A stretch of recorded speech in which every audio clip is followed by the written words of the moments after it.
नमस्कार विद्यार्थी बालमित्रांनो, काल आपण पाहिलं होतं की माकडे आणि खारी हे वृक्षवासी प्राणी आहेत आणि ते झाडावरच मुक्कामाला असतात आणि त्यांना काही फायदे होतात. त्यांचं जर झाडामुळे संरक्षण होतं त्यांच्या शत्रूपासून आणि त्यांना झाडावर अन्नही मिळतं, त्यामुळे ते झाडावरच आपल्या जीवनातला बराच काळ राहत असतात.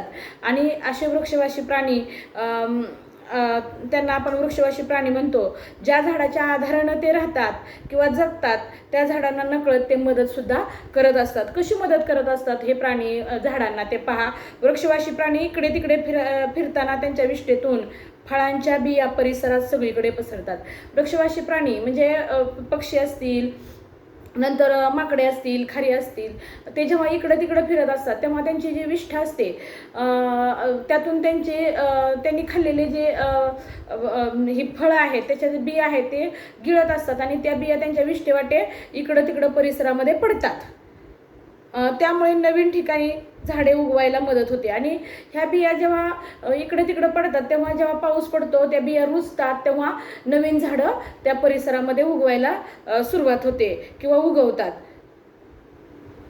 काही प्रकारच्या पक्ष्यांनाही झाडांचा उपयोग घरटी बांधण्यासाठी होतो आणि काही प्रकारचे पक्षी म्हणजे साधारणतः बरेच पक्षी झाडावरती आपली घरटी बांधतात, त्याच्यामध्ये आपलं अंडी घालतात, त्याच्यामध्ये त्यांची पिलं सुरक्षित राहू शकतात. म्हणजे वृक्षवासी प्राणी झाडावर राहतात, झाडं त्यांना मदत करतात, तर ते सुद्धा झाडांना मदत करतात.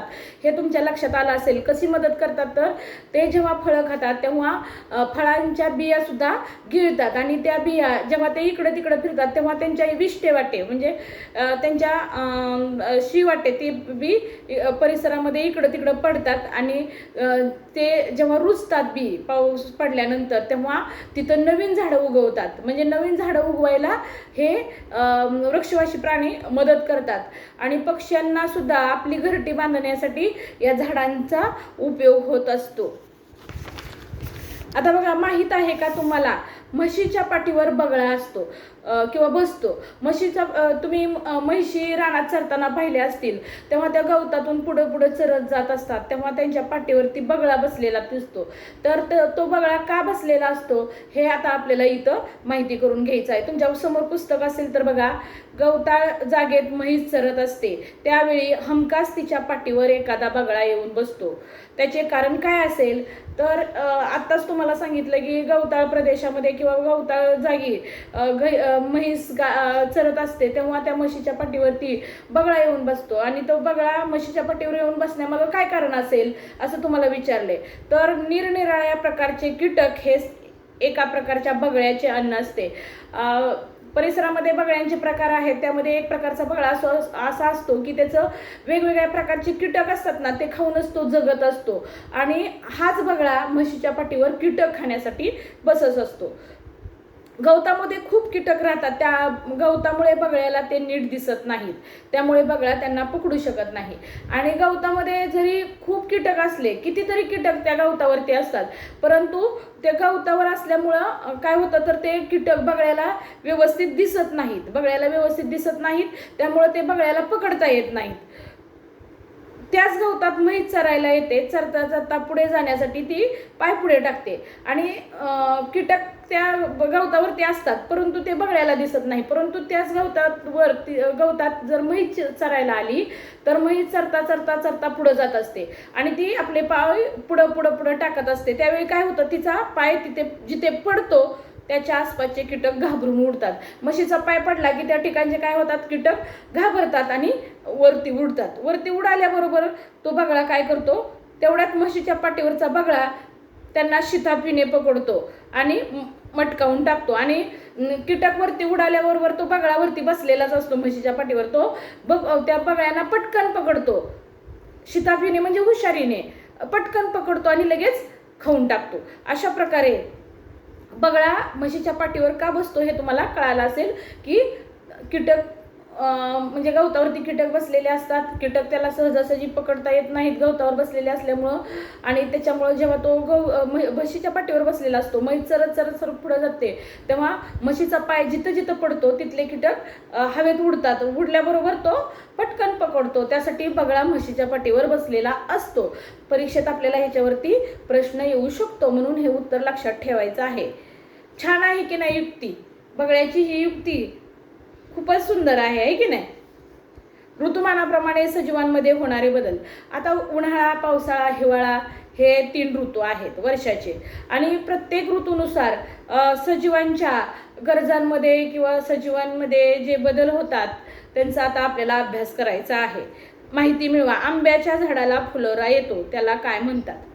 आता आंब्याच्या झाडाला फुलोरा येतो, त्या फुलोऱ्याला काय म्हणायचं? फुलं येतात छोटी छोटी, त्याला काय म्हणायचं? मोहर म्हणायचं. काय म्हणायचं? मोहर. आंब्याला मोहर आला असं पण म्हणतो की नाही, म्हणजे आंब्याच्या फुलोऱ्याला मोहर म्हणतात.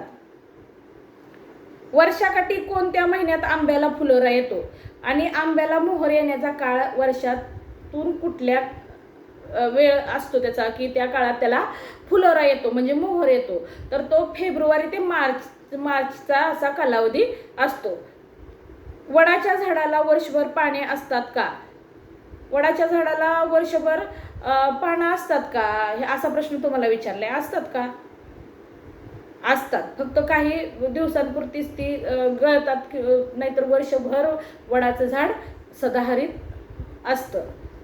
पावसाळ्यात सगळीकडे दिसणारे बेडूक उन्हाळ्यात का दिसत नाहीत?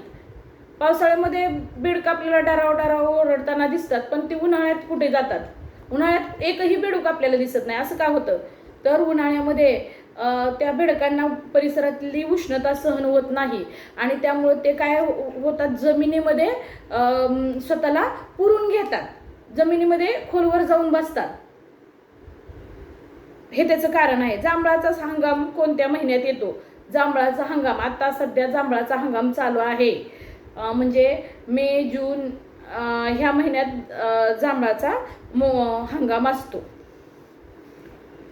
आपल्याकडे उन्हाळा, पावसाळा आणि हिवाळा हे ऋतू आहेत. आता मगाशीच सांगितले मी, आपल्याकडे 3 ऋतू आहेत. परीक्षेत प्रश्न येतो आपल्याकडे किंवा वर्षातील 3 ऋतूंची नावे सांगा, तेव्हा उन्हाळा, पावसाळा आणि हिवाळा हे आपल्याकडे असलेले 3 ऋतू आहेत. उन्हाळ्यात आपल्याला खूप उकडते, त्यावेळी आपण सुती कपडे वापरतो, भरपूर पाणीही पितो. आता उन्हाळ्याचे दिवस तुम्हाला माहीतच आहेत. जेव्हा उन्हाळा येतो तेव्हा आपल्याला खूप म्हणजे परिसरामध्ये खूप उष्णता असते, सूर्य अगदी तळपत असतो आणि त्यामुळं उष्णता खूप असते. त्यावेळी आपल्याला खूप गरम होतं, उकडतं म्हणतो आपण त्याला, आणि खूप गरम होतं त्यामुळं आपण सैल सुती कपडे त्यावेळी वापरतो. आणि पाणीसुद्धा त्यावेळी आपल्याला तहानसारखी लागते बघा उन्हाळ्यामध्ये, आणि त्यामुळं आपण पाणीही भरपूर पितो, कारण आपल्याला घाम येतो आणि त्या घामावाटे आपलं पिलेलं पाणी शरीरातून बाहेर जे उत्सर्जित पदार्थ असतात ते पण बाहेर पडतात आणि पाणीही आपल्या शरीरातून बाहेर पडतं. त्यामुळं उन्हाळ्यात आपल्याला खूप पाणी प्यावं लागतं. पावसाळ्यात बाहेर जाताना अंग भिजू नये म्हणून छत्री किंवा इरले वापरतो. आता उन्हाळ्यात जसे आपण सुती कपडे वापरतो, आपल्याला परीक्षेमध्ये प्रश्न येतो उन्हाळ्यात आपण सुती कपडे का वापरतो? तर उन्हाळ्यात आपल्याला खूप गरम होते आणि त्यामुळं आपल्या अंगाभोवती हवा खेळती राहावी आणि त्यासाठी आपण सैलसर आणि सुती कपडे वापरतो. आणि पाणी भरपूर का पितो हा पण प्रश्न येतो. तर त्याचं कारण तेच आहे की उन्हाळ्यामध्ये आपल्याला उष्णता खूप असते आणि त्यामुळं आपल्याला तहान खूप लागते आणि आपण त्यावेळी पाणी भरपूर पितो. पावसाळ्यात बाहेर जाताना अंग भिजू नये. पावसाळ्यात पाऊस खूप येत असतो, त्यावेळेस आपल्याला आपण बाहेर जेव्हा पडत असतो काही कामानिमित्त, तेव्हा आपलं अंग भिजू नये म्हणून आपण काय वापरतो? छत्री घेऊन जातो किंवा इरलं, म्हणजे शेतकरी लोक शेतामध्ये काम करत असताना इरलं वापरतात. पोत्याचं असतं, पोत्याचं त्याला ते जे ही पोत असतं ते पोत्याचं आतल्या बाजूनी त्याला हे करून कुंचीसारखं केलं जातं, त्याला इरलं म्हणतात. ते इरलं वापरतात. काही जण रेनकोट सुद्धा वापरतात आणि काही जे लोक आहेत शहरातले वगैरे ते रेनकोट सुद्धा पावसात भिजू नये म्हणून घालतात. हिवाळ्यात थंडी वाजू नये म्हणून उभेचे कपडे वापरतो आणि हिवाळ्यात आपल्याला खूप थंडी असते आणि थंडीपासून आपल्या शरीराचं रक्षण व्हावं, आपल्याला थंडी वाजू नये म्हणून आपण उबदार कपडे वापरतो. उभेचे कपडे वापरतो म्हणजे उबदार, ज्यातून आपल्याला थंडी वाजत नाही असे कपडे. तर ते कोणते? तर स्वेटर, मफलर, कानटोपी हे उबदार आणि पांघरायला रग, शाल वगैरे आपण घेत असतो, तर ब्लँकेट वगैरे, तर हे सगळे उबदार कपडे आहेत. लोकरीचे कपडे थोडक्यात म्हणतो आपण त्यांना. माणसावर जसा तिन्ही ऋतूंचा परिणाम होतो तसा तो इतर सजीवांवरही होत असतो. आता उन्हाळा, पावसाळा, हिवाळा या तिन्ही ऋतूंचा माणसावर कसा परिणाम होतो ते आत्ताच पाहिलं. उन्हाळ्यात आपण सुती कपडे वापरतो, पाणी भरपूर पितो. पावसाळ्यात आपण पाऊस लागू नये म्हणून छत्री, रेनकोट आणि इरले वापरतो. नंतर हिवाळ्यामध्ये थंडी वाजू नये म्हणून आपण लोकरीचे वगैरे उबदार कपडे वापरतो. म्हणजे हवामानानुसार आपण आपल्या गरजांमध्ये बदल करून घेतो, हे यातून लक्षात येत आहे. जसा आपल्यावरती हवामानाचा परिणाम होतो किंवा ऋतूंचा परिणाम होतो तसा इतर सजीवांवर सुद्धा या ऋतूंचा परिणाम होतो. सजीवसृष्टीत ऋतुमानाप्रमाणे होणारे बदल दरवर्षी आपल्याला दिसतात. आणि ही जी सजीवसृष्टी आहे, आपल्या भोवतीचा जो निसर्ग आहे, त्या निसर्गामध्ये ऋतुमानानुसार जे जे बदल होतात ते बदल आपल्याला दरवर्षी अनुभवायला मिळतात. हिवाळ्याचे वर्णन पानगळीचा ऋतू असेही करतात. आता हिवाळा हा ऋतू आहे. हिवाळा म्हणजे थंडीचा ऋतू. या थंडीच्या ऋतूचं वर्णन पानगळीचा ऋतू हा असं करतात. पानगळीचा ऋतू म्हणजे त्या ऋतूमध्ये झाडाची जी पानं असतात ती पानं वाळून खाली गळायला सुरुवात होते झाडावरून, म्हणून त्याला पानगळीचा ऋतू असं म्हटलेलं आहे. आणि हा हंगाम कोणता असतो? हिवाळ्यात झाडाची पानं वाळतात किंवा पिकतात आणि ती गळून पडतात. कारण हिवाळ्यात अनेक झाडांना पानगळीचा ऋतू का म्हणायचं ते कारण पुढे सांगितलंय. कारण हिवाळ्यात अनेक झाडांची पानं गळून पडतात म्हणून या ऋतूला पानगळीचा ऋतू असं म्हटलेलं आहे. ज्या प्राण्यांच्या अंगावर केस असतात त्यांपैकी अनेक प्राण्यांच्या अंगावरचे केस दाट होतात. आता बघा, ऋतुमानानुसार इतर सजीव कसा आपल्यात बदल करून घेतात ते बघितलं आपण. आता पाहिलं की झाड सुद्धा आपल्यामध्ये बदल करून घेतं. ज्यावेळी हिवाळा असतो त्यावेळी हिवाळ्यात झाडाची पानं गळायला सुरुवात होतात आणि नंतर चैत्र महिन्यामध्ये त्या झाडांना नवीन पालवी फुटायला सुरुवात होते. आणि म्हणजे बघा, झाडांनी सुद्धा म्हणजे निसर्गातील प्रत्येक घटकानं ऋतूनुसार आपल्या जगण्यामध्ये बदल केलेला आहे. आता हे जे आहे जे ज्यांच्या अंगावर दाट केस असतात त्याला केसाळ प्राणी असं म्हणतात. हे केसाळ प्राणी जे असतात ते काय करतात तर त्या काळामध्ये म्हणजे थंडी त्यांना जास्त वाजू नये हिवाळ्याच्या कालावधीमध्ये हिवाळ्याच्या ऋतूमध्ये त्यांच्या अंगावरची जी केस आहेत ते आणखी दाट व्हायला लागतात. का दाट व्हायला लागतात तर त्या दाट केसांमुळे त्यांना त्यांचं थंडीच्या ह्याच्यापासून रक्षण होतं, त्यांना ऊब मिळते म्हणून त्यांच्या अंगावर त्या काळात दाट केस येतात. आणि दाट केस आल्यामुळं आपोआपच त्यांचं थंडीपासून रक्षण होऊ शकतं. मेंढ्या, काही प्रकारच्या शेळ्या आणि काही प्रकारचे ससे यांच्यावर तर ही वाढ डोळ्यात भरेल इतकी असते. म्हणजे मेंढ्यांची सुद्धा लोकर हिवाळ्यात खूप वाढते. सस्यांचे सुद्धा काही प्रकारचे ससे आहेत त्यांच्या अंगावरचे केस सुद्धा खूप दाट वाढतात. आणि काही प्रकारच्या शेळ्या ह्यांच्या अंगावरचे केस सुद्धा खूप, अस्वलाच्या अंगावरचे केस, अशा प्रकारचे जे केसाळ कातडीचे प्राणी आहेत त्यांच्या अंगावरचे केस खूप दाट व्हायला लागतात हिवाळ्यात. आणि हे आपल्या लगेच लक्षात येतं, सहजासहजी लक्षात येईल. म्हणजे डोळ्यात भरेल इतकी असते, म्हणजेच आपल्याला सहजासहजी लक्षात येईल इतकी वाढ त्यांच्या केसांची झालेली असते हिवाळ्यामध्ये. हिवाळा सुरू असतानाच आंब्याला फुलोरा येऊ लागतो. आणि हिवाळ्याचा मोसम जेव्हा सुरू असतो म्हणजे जानेवारी आणि फेब्रुवारीचा जो पहिला आठवडा आहे अशा काळामध्ये ह्या आंब्याला मोहर येत असतो. त्याला आंब्याचा मोहर म्हणतात. जो फुलोरा येतो त्या फुलोऱ्याला काय म्हटलेलं आहे? आंब्याचा मोहर. म्हणजे हिवाळा संपताच आंब्याला मोहर यायला सुरुवात होते. नवा शब्द शिका. पालवी, झाडांना येणारी नवीन कोवळी पाने ती तांबूस रंगाची असतात. ती वाढून मोठी होत असताना त्यांचा रंग बदलून ती हिरवी होतात. आता पालवी कशाला म्हणायचं? पालवी हा नवीन शब्द इथं दिलेला आहे. तर झाडांना चैत्र महिन्यात पालवी फुटते, म्हणजे बारीक बारीक छोटी पानं येतात. तर त्या छोट्या पानांचा रंग कसा असतो? तांबूस असतात. आणि ती मोठी मोठी होत असताना जेव्हा ते हळूहळू मोठी व्हायला लागतात पानं तेव्हा त्यांच्या रंगामध्ये तांबूस रंगाची पानं परत हिरवी होतात. अशा प्रकारे त्या रंगामध्ये त्यांच्या बदल होत असतो, ती हिरवी होतात. आणि पालवी याचा अर्थ काय तर झाडाची कोवळी पाने, ह्याला पालवी म्हणायचं. हा आपण नवीन शब्द शिकलो. आणि आंब्याचा मोहर कधी येतो? हिवाळा सुरू असतानाच, म्हणजे थंडी सुरू असतानाच आंब्याला मोहर यायला सुरुवात होते, म्हणजे जानेवारी फेब्रुवारीच्या दरम्यान. म्हणजे फेब्रुवारीपासून उन्हाळा सुरू होतो, तरी पण काही आंब्यांना फेब्रुवारी सुद्धा मोहर येतो. फेब्रुवारी महिना संपत आला की थंडीचा कडाका कमी कमी होऊ लागतो. मार्च महिना सुरू झाला की उष्णता जाणवू लागते. आता जेव्हा फेब्रुवारी महिना संपत आला की जी थंडी असते ती थंडी हळूहळू कमी व्हायला लागते आणि थंडी कमी झाली की उन्हाचा कडाका आपल्याला जाणवू लागतो. मार्च महिन्यात तर आपल्याला उष्णता जास्त जाणवू लागते. हिवाळा संपून उन्हाळा सुरू होतो आणि फेब्रुवारीपासून हिवाळा ऋतू संपून उन्हाळ्याला सुरुवात होते.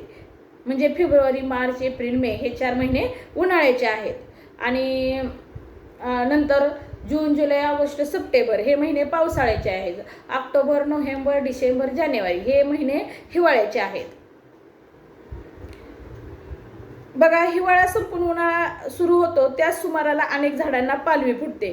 आणि तुम्हाला मगाशी सांगितलंय की जेव्हा हिवाळा संपतो आणि उन्हाळा सुरू व्हायला लागतो म्हणजे चैत्र महिना, तर त्या महिन्यामध्ये मराठीतला चैत्र महिना आणि ह्याच्यामधला मार्च महिना किंवा फेब्रुवारी मार्च महिना या काळामध्ये काय होतं, जी पालवी असते ती पालवी फुटायला सुरुवात होते झाडांना.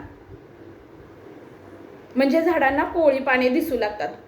कोकिळ पक्ष्यांचा मंजूळ आवाजही काही ठिकाणी ऐकू येतो आणि जेव्हा झाडांना नवीन पालवी फुटत असते त्यावेळी आनंदानं वसंत ऋतूचं त्या काळात आगमन होत असतं आणि त्यामुळं कोकिळेला आनंद होत असतो आणि कोकिळ पक्षाचं गाणं सुद्धा त्यावेळी मंजूळ आवाज पक्षाचा, कोकिळ पक्षी छान मंजूळ आवाजात गाणी गातो आणि म्हणजे ओरडतो. त्याचा आवाज अगदी गाणं म्हटल्यासारखा असा मधुर असतो आणि त्या पक्ष्यांचं मंजूळ गाणं किंवा मंजूळ आवाज आपल्याला कधी ऐकू येतो, या उन्हाळ्याच्या सुरुवातीला. उन्हाळ्यात बाजारामध्ये आंबे आणि कलिंगडे भरपूर येतात आणि उन्हाळ्यामध्ये आपल्याला भरपूर पाण्याची गरज असते, त्यामुळं आपण कलिंगड भरपूर प्रमाणात खातो. कलिंगड, खरबूज ही पिकं ही फळं उन्हाळा सुरू झाला की यायला सुरुवात होतात. त्याचबरोबर बाजारात आंबे सुद्धा येतात. मार्च, एप्रिल म्हणजे मार्चमध्ये एवढे नसतात, पण एप्रिल, मे, जूनपर्यंत आंबे भरपूर आपल्याकडं येतात. आंब्याची झाडे महाराष्ट्रात सगळीकडे असली तरी कोकण आंब्यासाठी नावाजले जाते. आता आंब्याची झाडं आपल्याकडेही आहेत, परंतु कोकणातला आंबा विशेष प्रसिद्ध आहे.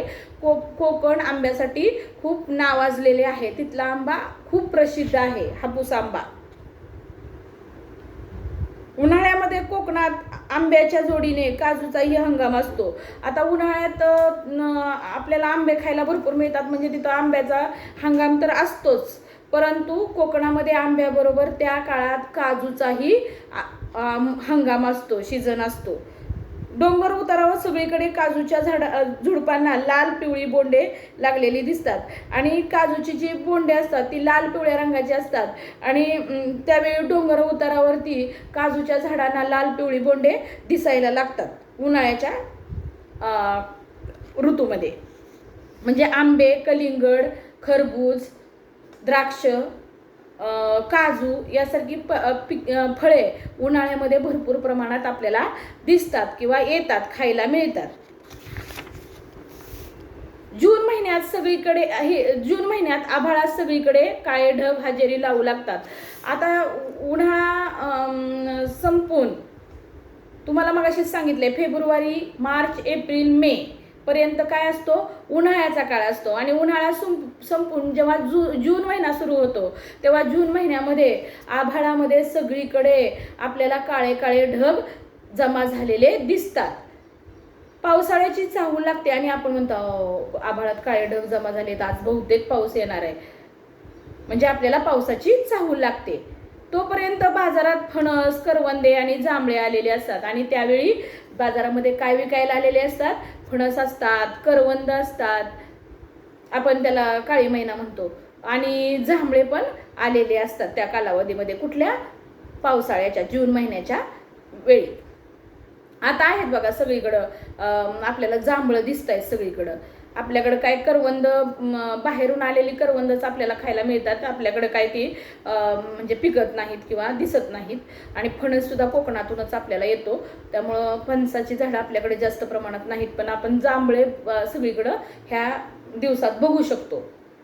म्हणजे उन्हाळा संपून उन्हाळ्यातली फळं आपल्याला लक्षात आली, आंबा, कलिंगड, खरबूज आणि काजू यासारखी फळे उन्हाळ्यात जास्त प्रमाणात येतात.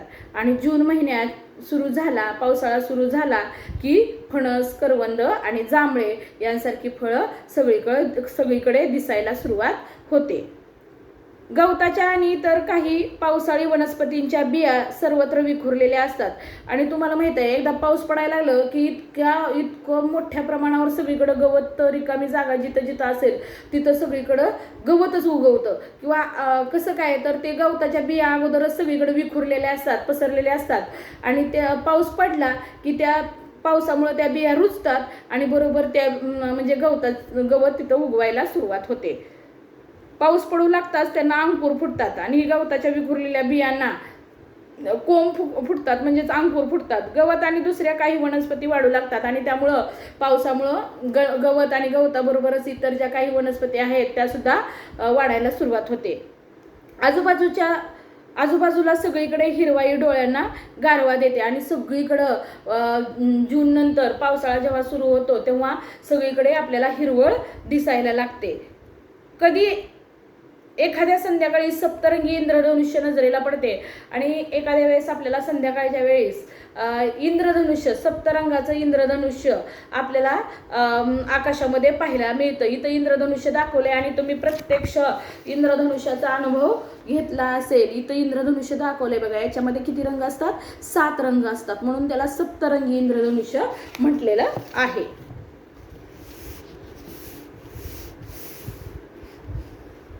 सगळीकडे पाणी झाले की बेडूक दिसू लागतात. आणि तुम्हाला माहित आहे, उन्हाळ्यामध्ये बेडकांची काय चालू असते, म्हणजे त्यांनी ते जमिनीखाली आपल्याला पुरून घेतलेलं असतं, त्यांची समाधी कालावधी तो चालू असतो. आणि सगळीकडं परत पावसाळा सुरू झाला, उन्हाळा संपला आणि पावसाळा सुरू झाला की हे डराव करणारे बेडूक आपल्याला सगळीकडं दिसू लागतात. आणि कधी कधी त्यांचे सुराट डराव करणे कानी पडते आणि सगळीकडे आपल्याला बेडकांचा डराव असा ओरडण्याचा आवाज येतो. पावसाळा संपला की पुन्हा थंडीचा मोसम येतो आणि बघा, पहिल्यांदा थंडी, नंतर उन्हाळा, नंतर पावसाळा, परत थंडी, म्हणजे हे ऋतुचक्र सतत चालूच असतं. थंडीचा कडाका वाढतो, त्याचा बेडकांना त्रास होतो.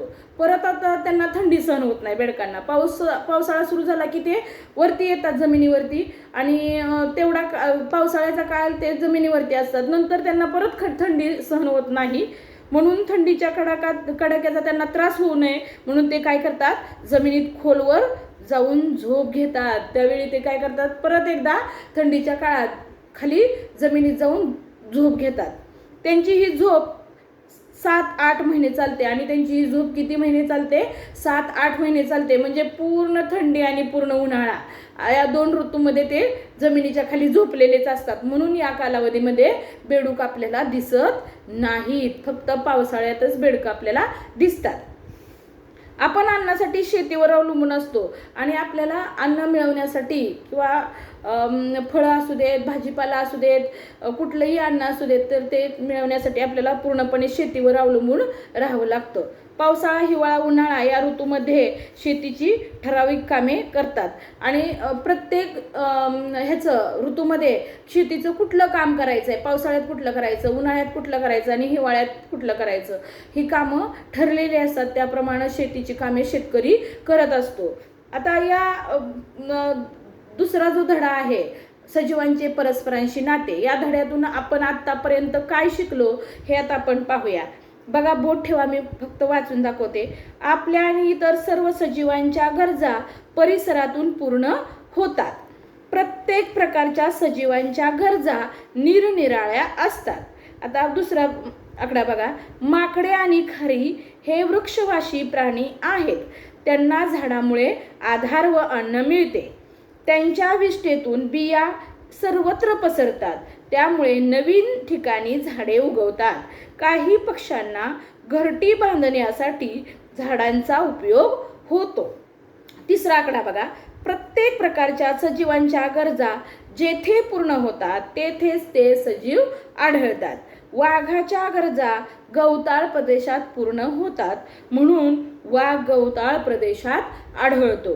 तर जी वनस्पती पानवनस्पती नाही ती पाणथळ जागी तग धरू शकत नाही, म्हणजे जगू शकत नाही. ऋतुमानातल्या बदलांचा परिणाम सजीवांवरही होत असतो. हिवाळ्यात झाडाची पाने गळतात तर केस असणाऱ्या प्राण्यांच्या अंगावर केस दाट होतात. उन्हाळ्याच्या सुरुवातीस झाडांना पालवी फुटते. पावसाळ्यात सर्वत्र हिरवाई दिसते. बेडूक दिसू लागतात पावसाळ्यामध्ये. आता इथं 3 तुम्हाला प्रश्न विचारले ते माहिती मिळवा. आंब्याच्या झाडाला फुलोरा येतो त्याला काय म्हणतात, तर मोहर म्हणतात. आणि वर्षाकाठी कोणत्या महिन्यात आंब्याला मोहर येतो, तर हिवाळ्याचा कालावधी जो जेव्हा सुरू असतो तेव्हाच ह्याला मोहर येतो. तर वडाच्या झाडाला वर्षभर पाने असतात का, तर हो, काही ठराविक कालामध्ये त्याची पानं गळतात पण एवढी जास्त गळत नाही. पावसाळ्यात सगळीकडे दिसणारी बेडूक उन्हाळ्यात का दिसत नाही, तर त्यांची 7-8 महिने आत्ता शिकलो आपण, त्यांच्या जमिनीखाली ते स्वतःला पुरून घेतात, झोप घेतात चांगली 7-8 महिने आणि पावसाळ्यात ते वरती येतात. कारण त्यांना थंडीचा आणि उन्हाळ्याचा त्रास होत असतो म्हणून ते जमिनीखाली जाऊन झोपलेले असतात. जांभळाचा हंगाम कोणता असतो, तर जून महिन्यात, आता सध्या चालूच आहे. लक्षात आला सर्वांचे धडा. या धड्याखालचा जो स्वाध्याय आहे तो स्वाध्याय सर्वांनी सोडवायचा आहे. धन्यवाद.